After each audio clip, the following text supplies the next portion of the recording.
Hey guys, happy Sunday. So today I wanted to show you how to make this super simple, delicious, and fast salmon recipe. It was the middle of the week when I made this actually, and I just wanted to show y'all real quick. It's so fast, simple recipe.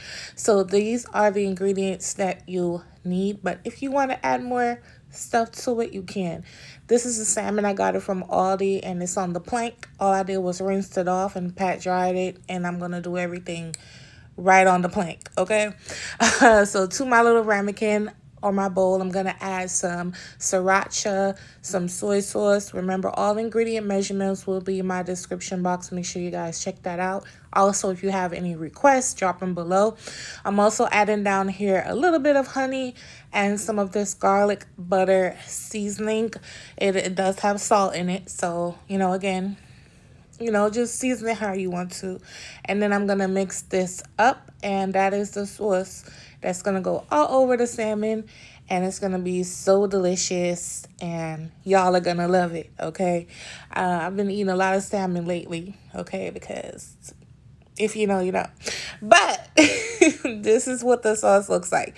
So now I'm going to put some garlic on top my salmon. Hindsight, I wish I grated it into the sauce, but I was being extra and I wanted it on top.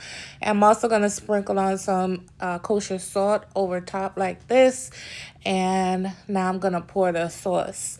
Now this recipe can be used for chicken, lamb, pork, whatever you want to use it for. It's, universal. And I'm just going to pour the sauce all over top. Get it in every crevice. That's why you see me moving around. Okay, and then I'm going to pop it inside my air fryer. You could use the oven, you could use a grill, whatever you want. I'm using the air fryer, and I'm going to show you guys what that looks like. All right, so this is what the salmon looks like. It's nice and charred. It's cooked all the way through. It didn't take long at all. And my salmon actually was also room temp. It was not freezing cold. Do not cook cold salmon or it won't cook evenly all the way through. And then you just let it rest for a few minutes and then it's ready to eat or ready to go. Yes, I still got it on the plank. Yes, I'm putting it right upside the plate just like this because like I said, I just wanted to get through the video and show y'all what the salmon looked like, but it was getting late. I needed to feed myself and kiddo. And so, I just wanted to record it. But look how moist and flavorful this looks. Like, I can't. Look how delicious this looks. It's so easy. I ain't break a sweat making it. Okay? And juicy. But thank y'all for watching. I love you for your support. And I'll catch you on my next video. Bye.